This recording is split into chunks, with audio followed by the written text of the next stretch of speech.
Hello and welcome everyone. My name is Meg Gibbon. I am Switchboard's Deputy Director and I'm so pleased to welcome you to today's training, which is on the Switchboard Evidence Database, an introduction and overview. We're so pleased to be sharing this training with you and I really appreciate you joining.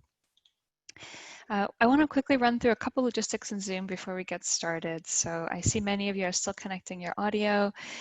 You can switch between the phone and computer audio at any time under audio settings in the lower left. You can send a chat message in response to questions or if you have comments at any time as well. The chat bubble will be located in the bottom center of your screen. If you have a question though, a good place for that is the Q&A because our chat box can sometimes get quite busy. So in order to make sure we don't miss your question, type it into the Q&A. You can also vote by clicking thumbs up on another participant's question if you'd like to have that one answered. And during our Q&A period, we'll prioritize the questions that have the most votes. Before I introduce today's speaker, Miriam Potocky, we are going to let you know that today's training is being recorded. You can find the recording on our website within 24 hours and you'll be receiving a link to that or email from Zoom, so keep an eye out for that. We'll also share some recommended resources with you and a link to the evidence database itself so you can check it out. I should mention as well that today's training is just 1 hour, so please be prepared for that. And with that, I'm going to go ahead and hand it over to Miriam. I'm so pleased Miriam is joining today. She is the Senior Research Associate for IRC and the lead on this project. She's also a professor at Florida International University. Over to you, Miriam. Hi, everyone, and thank you so much, Meg. Thank you all for joining us. We are very excited to bring you this project that we've been working on for several months now, and we're happy to see it come to fruition and to be of great use to you. So let's look at our objectives for today. By the end of today, you'll be able to understand the role of evidence-based practice in resettlement, understand the content and the structure of the Switchboard Evidence Database, use the database to find interventions designed to improve your client outcomes, and use the database as a tool to make decisions about interventions and programs. So let's consider first, what is evidence-based practice? And we are going to begin with a poll question.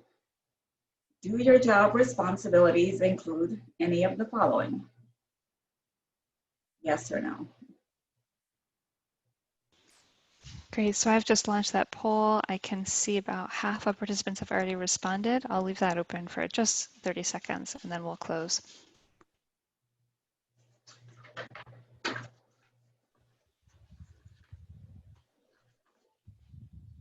All right, I can see that most of the participants joining today have responded. Thank you so much for that.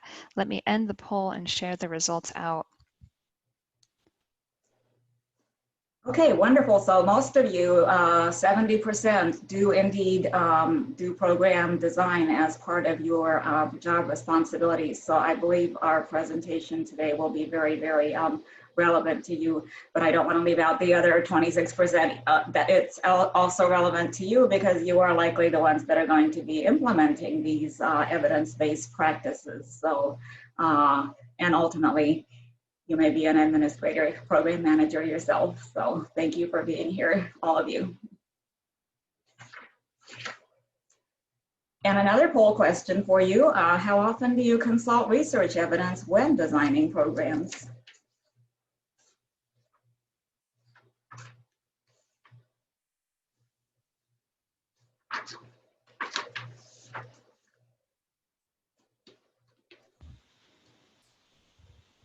Great, thanks again to all who are responding. I'll leave it open for maybe 10 more seconds.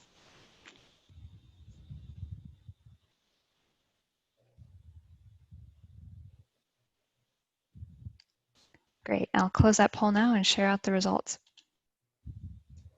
Okay, so the majority of you always or often, about 50% of you, in fact, always or often use evidence, and another 1/3 of you sometimes use it, with the remaining 20% rarely or never. So I'm very happy to see that so many of you are already using evidence, and we hope to enhance your use of it. And for those of you that are rarely or never have used it so far, we hope to pique your interest.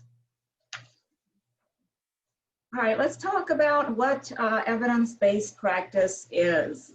There are actually a number of definitions floating around, but myself being a social worker, I'm partial to this particular one from the Social Work Policy Institute. Evidence-based practice is a process in which the practitioner combines well-researched interventions with clinical experience and ethics and client preferences and culture to guide and inform the delivery of treatments and services. So let's break this down a little bit. You'll notice that we highlighted 3 specific portions of that: well-researched interventions, practitioner experiences and ethics, and client preferences and culture. And you'll also see that the 3 pieces of this pie are equal size, intentionally to indicate that these 3 elements are all equally important in the evidence-based practice process. Now, we're talking today about the well-researched interventions part. That's what we have to bring to this joint project with you, really, because what you have to bring is your experiences and your ethics, and you, of course, know your own client preferences and culture, and you have to consider all of that together with these well-researched interventions that we will be presenting today. And putting all of that together is how you make a decision using evidence-based practice. So I just want to point this out because there's sometimes a misconception. People kind of conflate evidence-based practice with the well-researched interventions part, but I just want to reiterate, that's only 1/3 of the whole picture here. Okay, onward. So why would you want to use evidence-based practice? Well, first of all, it's most likely to yield the most effective outcomes because it has the research behind it to support positive results. Secondly, it can allow us to replicate programs that have been successful, perhaps replicate them with different client populations, certainly in different locations, and this will allow the dissemination of knowledge and further implementation of these effective programs across the resettlement program throughout the country, if not the world. Thirdly, we really view evidence-based practice as being part of our responsibility for clients. Certainly all of us, if we're going to a practitioner of any sort, be it a physician, a service provider, or anything, we want the best scientifically based practices for ourselves and our loved ones. And so, of course, our clients deserve no less.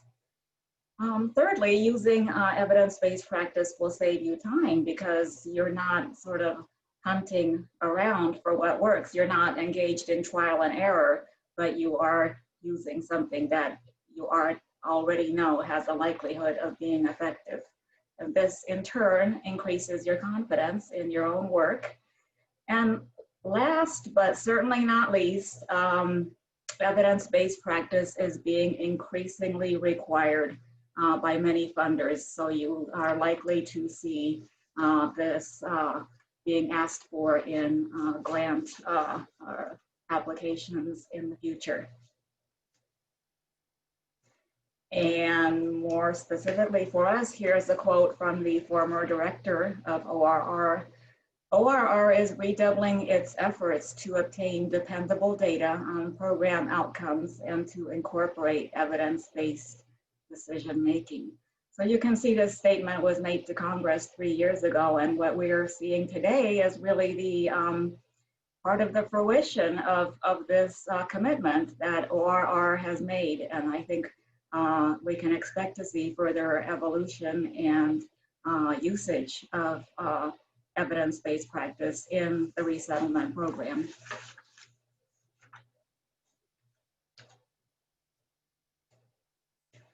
Okay, so let's break down the steps of evidence-based practice. There are 6 steps. First is asking a question, okay, and this question needs to be translated from a practical issue or problem into an answerable question. And here are some examples of the types of questions you might ask as a practitioner. Is there any evidence out there to support what our program is currently doing? Is there any evidence out there to support what we'd like to start doing? Where there is relevant evidence, what are the implications for program design and service delivery? And finally, what are the gaps in the evidence on the topics I'm interested in? Now, those are just some examples. And of course, there are many others that you could come up with, but that is certainly the first step in this process.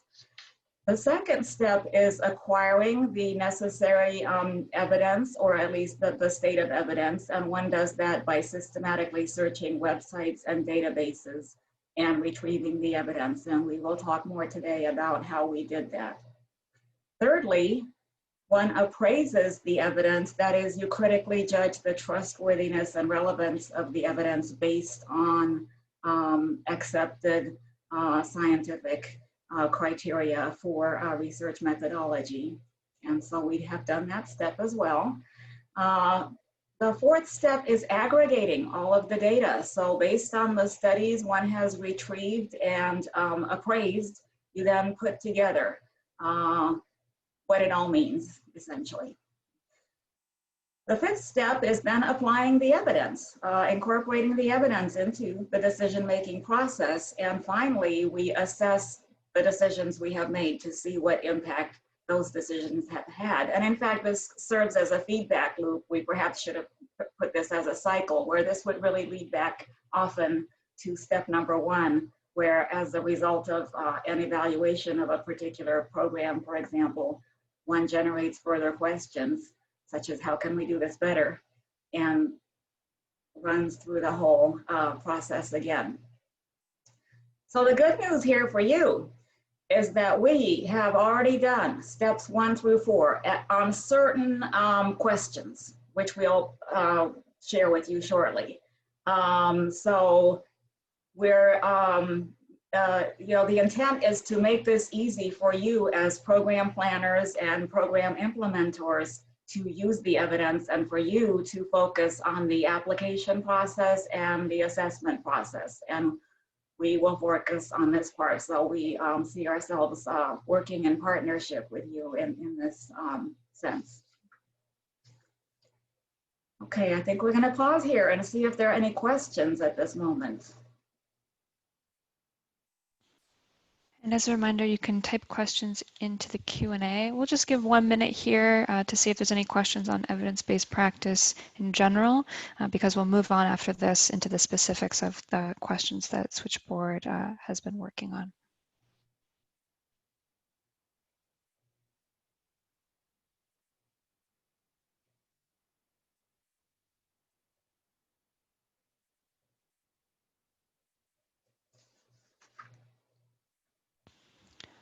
All right, so if there's no questions yet on what Miriam has covered, let's move on, and we will also have more time for Q&A at the end.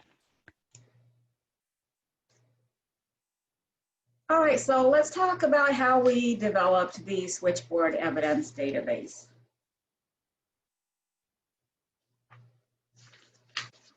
So we begin with a hierarchy of evidence, and you may have seen very similar hierarchies. These are typically used by many individuals and institutions undertaking evidence databases such as this one. What we see here is a categorization of types of research studies, from those at the base of the pyramid here, obviously, to those at the very top. So the further you go up the pyramid, the more relevant and the more important the evidence becomes as it pertains to the effectiveness of interventions. So you can see that there's kind of this tip of the pyramid consisting of these three levels here that really form the strongest type of evidence relative to the other levels for intervention effectiveness.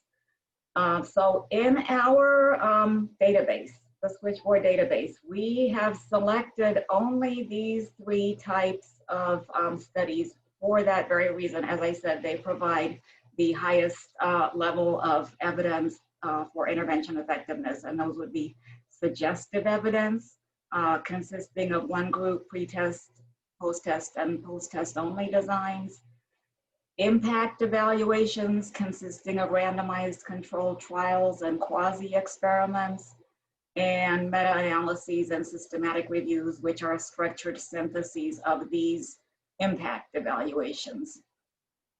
We have generally not included these other types of studies, but I'd like to correct another common misconception here.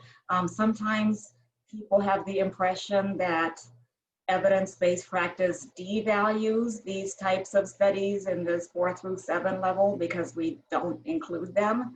But on the contrary, I hope you can see that because these are the wide base of the pyramid, that they really form the foundation for these other studies. You know, we wouldn't have levels 1, 2, and 3 without 4, 5, 6, and 7 that they're built upon. So by no means does evidence-based practice devalue these, but we do focus on the ones that are most relevant to intervention outcomes.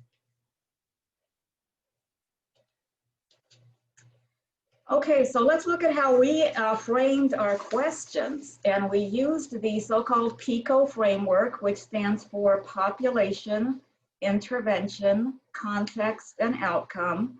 And so for each one, we defined what we were looking for. So let's look first at the population.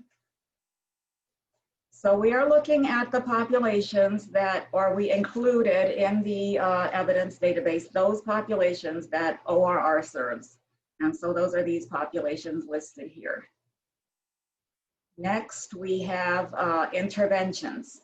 So thus far in the database, we have studies on these 2, 4, 5 intervention areas, and that's what we have been able to do in the last several months.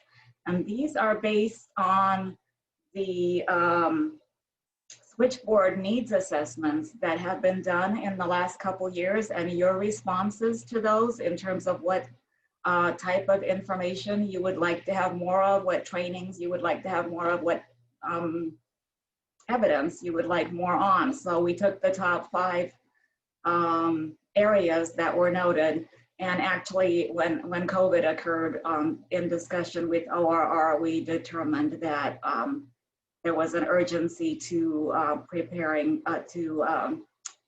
finding evidence related to emergency preparedness among ORR populations. So we actually ended up undertaking that study, even though it wasn't part of the original needs assessment, wasn't indicated in the original needs assessment, but was dictated by the current circumstances. Okay, let's look next at the context. So this would relate to where, or the setting in which studies took place. So we limited our studies to high income and upper middle income countries in North America, Europe, and Australasia. So essentially resettlement countries. And finally, let's look at the outcomes we looked at. So the outcomes we looked at are directly related to the interventions, as you can see here, and were determined through the same process of needs assessment and current circumstances. Okay, so now we have a discussion question. When you're looking for research relevant to your work, what websites or databases do you visit?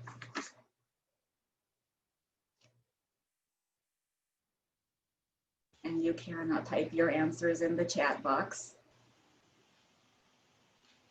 Great, starting to see a few chat responses coming in. I also saw a question on this in Q&A, so please send your answers to all panelists and attendees so that everyone can get some good recommendations on this.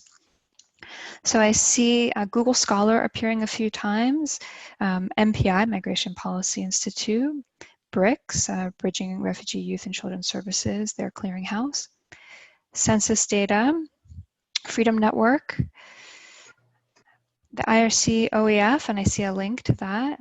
OEF is Outcomes and Evidence Framework. Urban Institute. See Switchboard, that's great. That's one of the goals we are trying to achieve, is to be one of these sources. Great, these are all really good replies. Please continue to add them into the chat. And again, if you would like everyone to see your response, you can choose all panelists and attendees under the to field, and then you can get some recommendations from your fellow participants. Okay, yeah, those are all excellent databases to use. And in fact, we used some of the same ones. So let's take a look at that. So as far as websites, you see on the left, some of the ones we used, and you can see some of the ones you guys mentioned, Urban Institute, Migration Policy Institute. These first two here, Campbell Collaboration and Cochrane Collaboration, are excellent, excellent websites that contain the highest level of evidence. That's those systematic reviews and meta-analyses that we mentioned.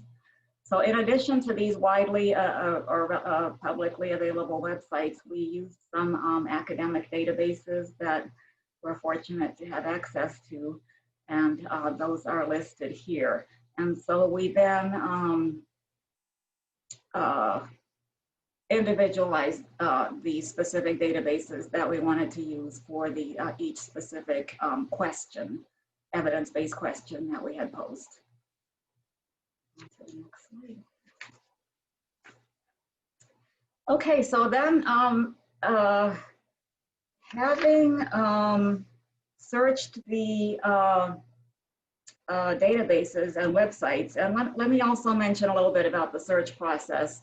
The way we did it is through the use of Boolean search terms, which you may be familiar with. That's where you use the and the or operators and relate those to the different PICO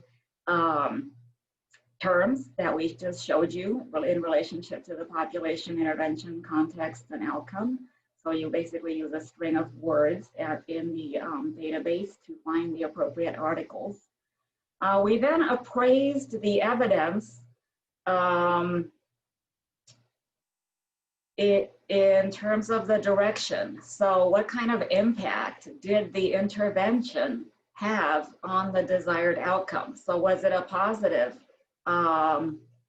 impact, meaning, you know, it created the desired outcome? Was it a negative impact, which would be creating an undesirable outcome? Fortunately, we didn't run across hardly any of those, if any. Sometimes we found no impact. An intervention in a study was shown to not affect the target area that it was intended for. And some studies, that is specifically in the meta-analyses and the systematic reviews, which are the syntheses, they can put together the findings of a bunch of studies, and they sometimes found in relation to certain interventions inconclusive or mixed evidence, meaning that the individual studies that they compiled were contradictory in their findings. We then also coded the each study in terms of the strength of the evidence. So there's kind of a one-to-one correlation here. The meta-analyses and the systematic reviews provide the strongest evidence. So we call that strong. That's the one that's at the very top of the pyramid. Next is the impact evaluations, which have moderate yet still, you know, good evidence. And then we have suggestive studies, which, hello, suggestive evidence. Okay. We then aggregated the evidence, and we did this by mapping the studies. So we created a spreadsheet where we entered all of the individual characteristics of the studies, including the ones we just looked at, the PICO, the strength of the evidence, the direction of the evidence, as well as the type of intervention and the type of outcome and the citation. And then we also developed evidence summaries, which are brief written summaries of the given outcome and intervention areas that we studied. So we will be taking a look at that. In fact, we'll be taking a look at that now. So this is what the front page of an evidence summary looks like. This one here pertains to the impact of cultural competence training among health and mental health providers. So you'll see the summary begins with the question. Then there's a little abstract of findings, and then in subsequent pages, you will find definitions of key terms, the summary of the evidence in terms of strength and direction, brief summaries of each study that was included, the implications for practice and research, and then the methodological details as far as how the search was done and what the results of the search were. And finally, a bibliography to links either of the full articles or the abstracts. Okay. So we're going to turn now to actually using the database.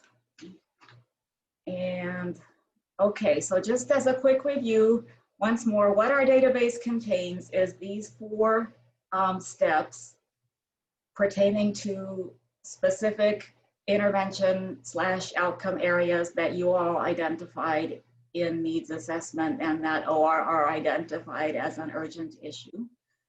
And then the purpose of this for you guys is to apply this evidence and assess it within your own specific local programs. Okay, so I'm going to share the evidence database. So here is where you would find it. Go to Switchboard, switchboardta.org, and you come right here to evidence, all right? And you'll see a drop-down menu. You have 2 options, search for evidence and evidence summaries. So let's begin with the search for evidence.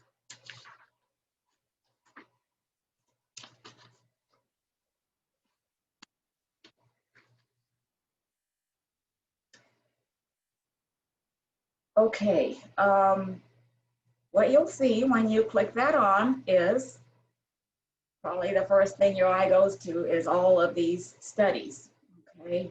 So these are abstracts of individual studies that were selected through the search process. And then you see some of the basic descriptors of that study, namely the year, the outcome area, the intervention or interventions, the relevant ORR programs, the direction of the evidence, the strength of the evidence, and the type of study, and then the abstract. And then you can click on to read more. I'm not going to do that right now. And you can, here you will see whether the full text is either paid or free. And fortunately, a lot of them are free, so that's very fortunate, and you are then able to read the full text. You can also search for specific areas. So let us say that you are interested in cultural competence training. So that's one of the areas we looked at. So you could look here under intervention and expand that that menu, and you would check cultural competence training. And you could then select further details, such as if you wanted to select a particular ORR program or a particular year. I wouldn't particularly recommend that. I personally would want to look at everything that we have in the database on the subject. You can select by study type. Those are the levels of the pyramid that we talked about. You can select by whether the, text, a full text is free or paid, the direction of evidence, the strength of evidence, and the population. So if you, so these are the populations we looked at. Now, in some cases, we found very, very little on the specific populations that ORR serves. So we did expand the search to, in a few cases, to immigrants. And I don't think quite yet, but there may be a time in the future that we will find it necessary to expand a search to other populations, because there just may not be any available literature on refugees in a given area. But I don't think right now we have anything in that category. But what I want to point out, I wouldn't check off too many boxes here, because then you're going to narrow the search too much, and you'll come up with nothing, and you're going to get frustrated. So I would leave it really, I would just pick one or two menu items out of all of these options, out of these, blue boxes. So, so at the moment, I've picked cultural competence training. If it were me as a program manager, I would want to look at everything that's available in terms of the evidence we have identified. So that's all I would pick. And then you simply click search. And you see that you have 12 results. So here then are the studies, and you can look through the titles. And let's say you decide that this one looks good to you, okay? No, actually it doesn't, because the findings were inconclusive. So maybe that one doesn't look so good. So let's keep going. Okay, maybe you're in the health set. Oh, same thing, inconclusive. You know what, this reminds me, in this particular area of cultural competency, that is largely what we found. The studies are inconclusive, but here is one that has a positive impact. So you may be particularly interested in that. It's a training for medical residents. You might have to make some adaptation, obviously, if your trainees are different than medical residents. But say you're interested in this study, you can click that on, and there you are with the free full text. So the idea is then you can take a look at this, and we know that from what we have done, that this has a positive impact, but it's a suggested study. So, it would be nice if it were a stronger study, but this is the level of evidence that we have on this topic at this moment. So this is how you would find individual studies. Let's look at an alternate way that we might do this. Let's get rid of the intervention. How else could we search? Let's say you want to find all studies that are positive. Or let's put it this way. Let's say you're going to look at mental health. Okay, so let's look at that one, because I know that one. That was the top one that came up in the needs assessment. So let's look at that. We got a lot of studies in that area, actually. So you might want to kind of limit it to the very best meta-analyses and systematic reviews. So let's see what we get there. Wow, okay, 23 systematic reviews and meta-analyses. So that's quite impressive. There's been a lot of research in this area. So you can scroll through these. You'll see that they're all coded as strong impact, being at the top of the pyramid. The level of strength of evidence that they provide is often, or rather the direction, is sometimes inconclusive, but more often I would say positive. So this is a different way that you could do the search. So I would just encourage you to go in and play around with it a little bit. I think hopefully, as you can see, it's intended to be user-friendly. Forgive us if you find a few bugs in here. It's just being launched. So although we have tested it extensively, We know that difficulties always come up afterward, but that's useful information to us. So if you run across a bug in here, let us know so that we can fix that. Okay, let's look at the advanced evidence search. For those of you that want to really narrow things down, I see I already kind of ran one here. Let me get rid of this and do that again. So here you can use the Boolean combinations of terms, the and the or, like I mentioned earlier. So you would click add a term. So what you select from here, one of the areas. So let's do like the same one that we just did, which was, we looked at intervention and we chose mental health and psychosocial support services. And then you could add another term and select,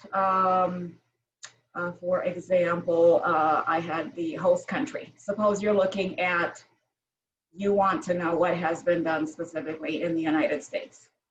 And then you can add one more, you know, and as many as you'd like. But let's just go with the two we have. Because as I say, if you pile up too many, you end up with nothing. So best to keep it sort of wider open. So we run the search.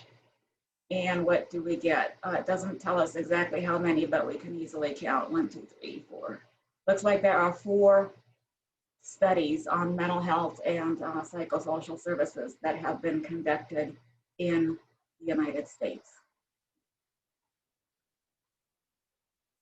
Okay, so those are some ways to search the evidence database. So right now we have in here about 70 studies. Honestly, if you have the time, I would encourage you to scroll through all 70 of them. It might take you a couple hours, you know, spend 10 minutes here, 10 minutes there.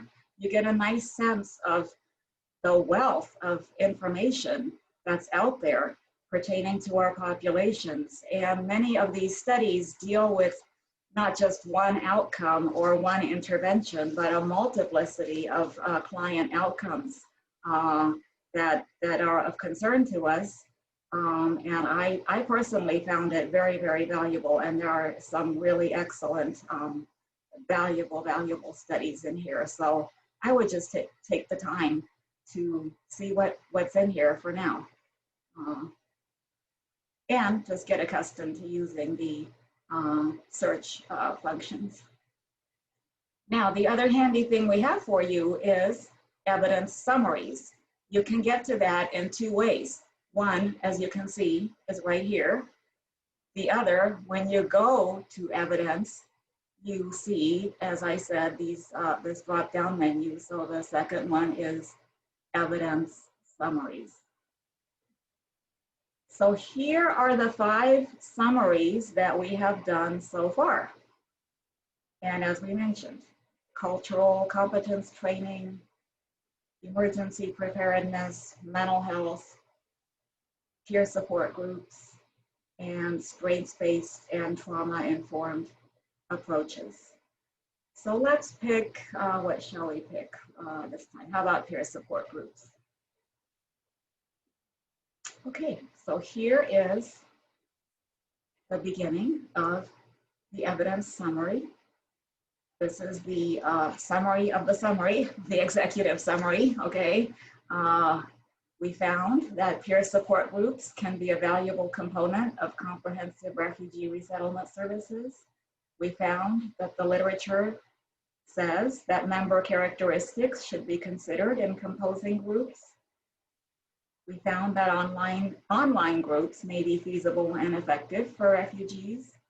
And we did find a gap in literature, and because most of the studies we found in this area were suggestive. So that tells us that more of the higher level impact evaluations are needed. You can also click on here. This is the search protocol. This gives you the search terms that we used and the websites and databases that we used, the populations, we searched for these types of methodologies because those yield the types of suggestive impact and strong studies that we're interested in. And this is the intervention that we searched for. So using this combination of terminology is how we ended up including the studies that we have in this database. You can also expand the list of all of the studies. So here you have a wonderful listing of all of the studies that we included pertaining to peer support groups. And then you can download the full summary. And here we are. Make this a little larger.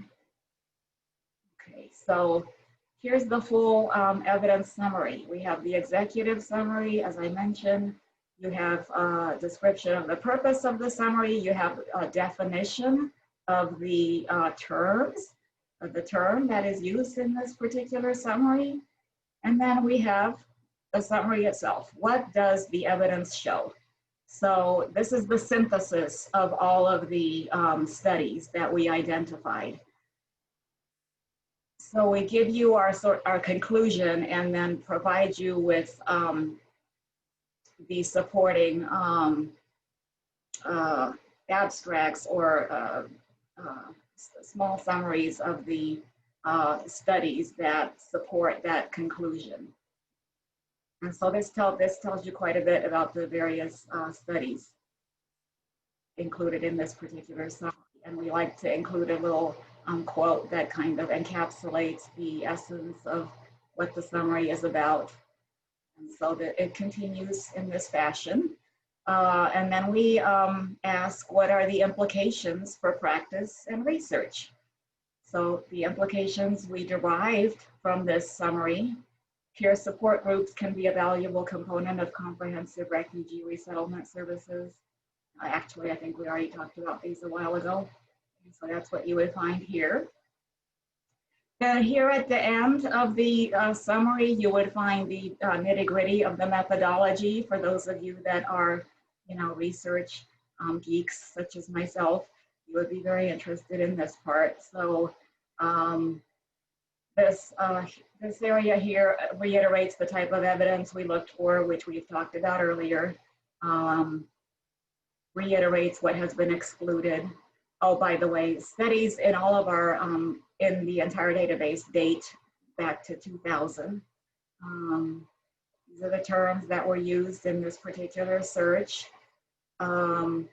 This here, for those of you that are, research minded, this is like the PRISMA framework for how the number of studies initially identified and how they were included and excluded. And so basically in this case, we started with 92 studies through initial screening and ended up with 11 after reviewing them to see whether they met our inclusion and criteria. And finally, you get a list of the included studies together with links to the abstract or full text where available. So I think that brings us to a conclusion of showing you some of the basics of the evidence database. And let's now go back to our PowerPoint. And we probably have some opportunity for you all to ask questions. So I'm going to stop sharing. Okay, wonderful. So yes. So what is one way that you could use this type of evidence to inform a program? Please go ahead and type your answers or ideas in the chat.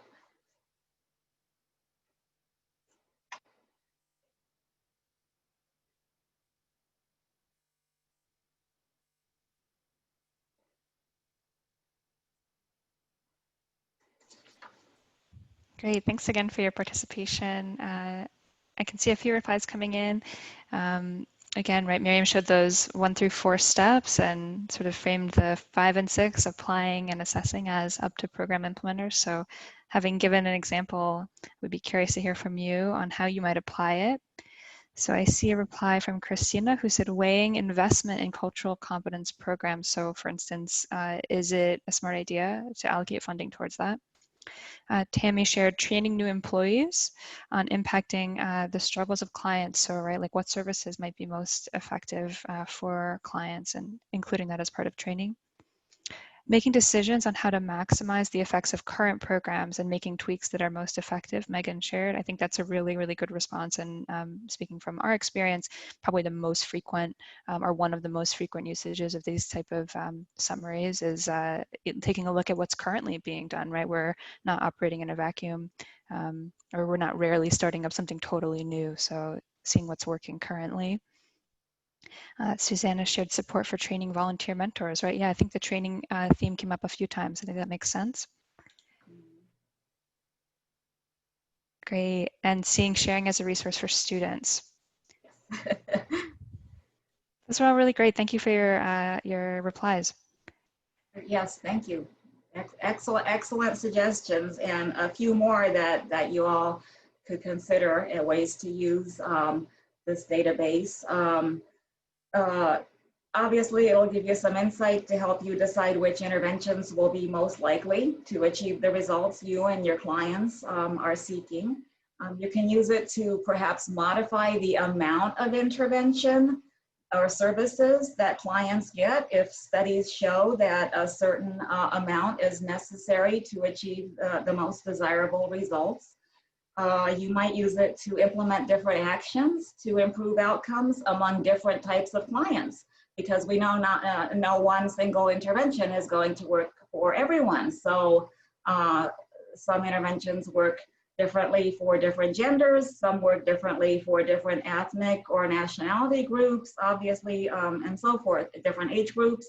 So you can use this evidence database not only to search by those different demographics, but very often you will find articles that don't entirely, where their client population or sample doesn't entirely match yours. So you will be able to use, nonetheless, I think, use those articles with some adaptations, because remember that evidence-based process consists of 3 parts. So that's where you bring in your expertise and your experience and your knowledge of your clients and put that together with the research in order to make the best, most valuable use of this for you. Great. Thanks again, Miriam. And so let's move into our Q&A. I can see that we've gotten some great questions in the chat so far, and I also pulled several really great questions from our pre-registration survey. So I think we can dive right into these, and please do continue typing your questions into the chat. The first one I'm happy to answer, which is, are there plans to expand the available outcome areas within the database? So this is a great question, and the answer is yes. As Miriam mentioned, the evidence summaries and the topics that were chosen for FY20 this past fiscal year were related to the needs assessment survey that we conducted at the beginning of the year. But we're going to conduct another needs assessment survey very shortly. So please, if you're not already and you're interested in this, just subscribe to Switchboard's newsletter, where we'll be sending out a link to complete our needs assessment survey in the next few weeks. And at that point, you'll have the opportunity to weigh in on what topics you're most interested in, and we will then make some decisions about what available outcome areas we can add. And we know that the 5 studies, or 5 summaries, I should say, included so far represent only a tiny fraction of all the work that's being done in resettlement services. So certainly not comprehensive at the moment, and looking forward to adding more.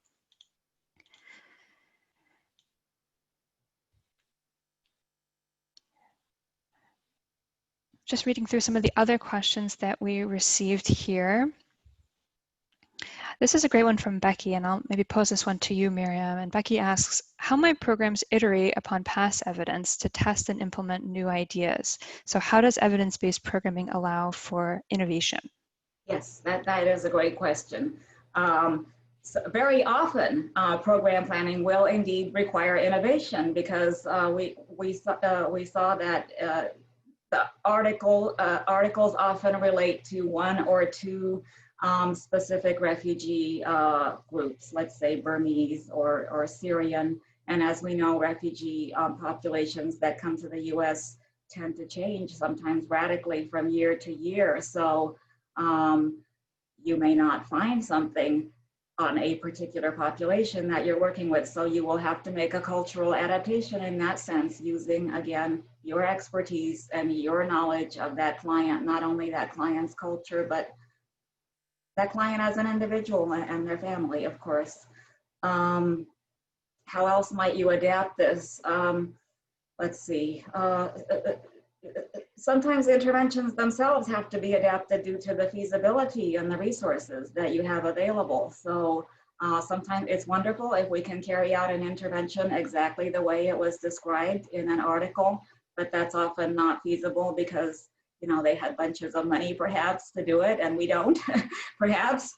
So we often need to cut down an intervention in some way or consolidate it. And again, all that has to be taken into consideration. It's not that there's anything wrong with that. You're still doing evidence-based practice. You're using the best available evidence and adapting it to your circumstances. Another great question that we received both in our peer registration, and I see it now too, is really where else might one want to search for evidence? We talked about a few sources earlier, but maybe Miriam, would you be able to speak to some of the most useful or relevant external sources of evidence for resettlement service providers outside of the database we're talking about today?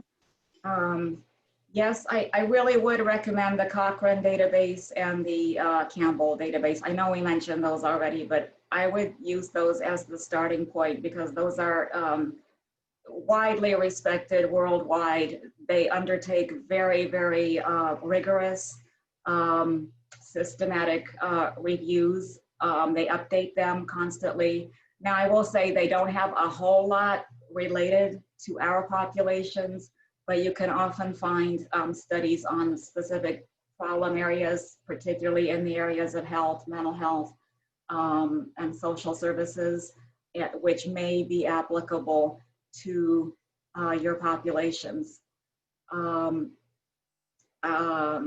As far as other resources, I believe there are some at York University in Canada related to refugees. There is one. I don't know the name of it at the moment, but I would just Google it. There is a European resource that deals, however, more with international development. So honestly speaking, ours is the first on specific to refugees. But again, I would point you to those big ones that I mentioned at the beginning for, as a starting point to get into rigorous and well done evidence reviews. Great, thanks for that. And I added a few links in the chat to some of the ones that you mentioned for those interested in checking those out. I'm going to add now Center for Migration Studies, which you mentioned as well. So here's a great question from Jackie, who asked about formulating questions. So you showed the PICO system earlier. We talked about some of the questions that we've asked. Can you speak to kind of what is the process for formulating a question in a little more detail? And I like that Jackie also added, does it matter who is asking the question? So kind of what is the relationship between the role that you have in your work and the type of question that you might be asking? Okay. So in my experience, how you formulate the question is because something in your work is bugging you and you want an answer. You're frustrated by a problem that keeps recurring in your efforts to provide the best services to your clients. So you begin probably with a very vague notion, such as how can I get my client to attend mental health services, for example.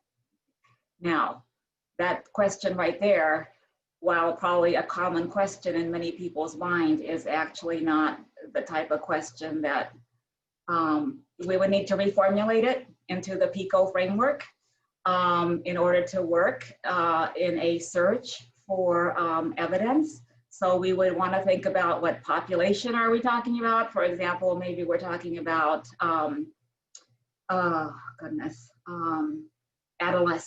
adolescent refugees from the DRC, for example. So you would want to really narrow it down like that, although you may not find a whole lot there. So you might just want to narrow it to refugees. You would think about the intervention. So in this case, that's mental health services. You would want to think about the context, and other than the countries like we looked at, you would want to think about that you're looking at barriers to service engagement. So you would start thinking of keywords that you would want to use, such as barriers, engagement, involvement, access to care, retention in care, adherence, terms like that. You start thinking of, synonyms and start entering those into that type of Boolean search that we talked about. And of course, you want to think about outcome, which would be, well, we phrased it also in those keywords that we just gave. So a question, the original question might end up something like, what are the barriers to retaining adolescent refugees or to engaging adolescent refugees in mental health treatment? And what are ways we can overcome those barriers and increase engagement and retention? That's very long. I would try to make it shorter, but that's what came off the top of my head. So I hope that's helpful. That does make sense, Miriam. Thank you for that. I think I'll switch now. I see a couple questions about specific topics, but maybe I'll keep it broad just for the purposes of today. And if you have specific questions, don't hesitate to reach out. We're always happy to talk about specific research areas. One question that we got in the pre-registration survey was, around population. You talked about that quite a bit, Miriam. So if evidence doesn't pertain to a particular program or population because it has to be adapted in some of the ways that you talked about, is it essentially still useful, or what are the risks of trying to apply evidence that isn't exactly relevant in the way that we might wish it were to a context that's a little bit different? Yeah, that's an excellent question. Thank you, Meg. As I mentioned, it will very often be the case that you will indeed have to adapt interventions for a variety of reasons. As Meg mentioned, there is a risk there in that we don't know yet, since it's never been done, if your implementation and your adaptations will have the same impact as that reported in the study or studies that you are basing your intervention on. So that's why it's so critical that all of you who are out there actually implementing this in the field, that you go further and not only do step 5, which is the intervention development and implementation, but step 6, which is the assessment, so that you evaluate your own new innovative programs and determine their effectiveness, and thereby you yourself will be contributing to the knowledge base. And I encourage you to, publish such findings if you at all have the time and interest. But if nothing else, it will provide you the necessary information you need for your program to know whether to continue it as is, if it is indeed effective, or whether you need to make some tweaks to it. Great, and I think that's a really great question to end on. And I think we actually have a little time to end with a quick poll. So you saw, everyone, the 5 interventions that or the 5 summaries that we've been looking at. So I think I'll launch now a final poll just to sort of gauge your interest. At the end of today's training, you'll be brought to a feedback survey and then to the database itself via a link. So right now, we'd love to hear from you, of those 5 topics that we showed, which of those is of the greatest interest to you for doing another search or applying that to your program?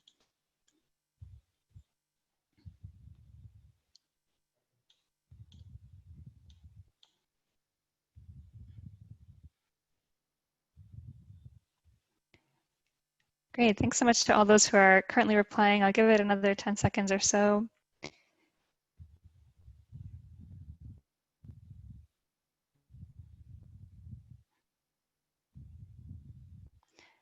All right, I'm going to end the poll and just share out the results sort of for a little bit of inspiration to end today. It's great to see a lot of diversity, not a clear front runner for these different areas. So for those of you who see some of these as relevant to your work, please do check them out. And for those who are interested in other topics like we talked about, keep an eye out for that needs assessment survey, where we will give you an opportunity to weigh in on more topics. So I'm going to quickly add in a link to our feedback survey into the chat, along with a link to a tip sheet that talks a little bit more detail about what Miriam went over today around evidence-based programming. So that's just for those looking to do a little more reading in general. Like I mentioned, please do complete that feedback survey. It's extremely useful to us as we try to implement improved trainings in the future as we think about data and evidence, especially today. And if you have further questions, please don't hesitate to reach out to Switchboard. You have our information here on the slide. So if you're looking for us, you can contact us in this way, and we would really love to hear from you. I think with that, I'll go ahead and close today's training, but I want to say a huge thank you to all of you for your participation, your interest in evidence-based programs, and giving us an hour of your Friday. Much appreciated. And then as well, a huge thank you to Miriam for your facilitation today. Thanks so much, everyone. Thank you all. Bye-bye.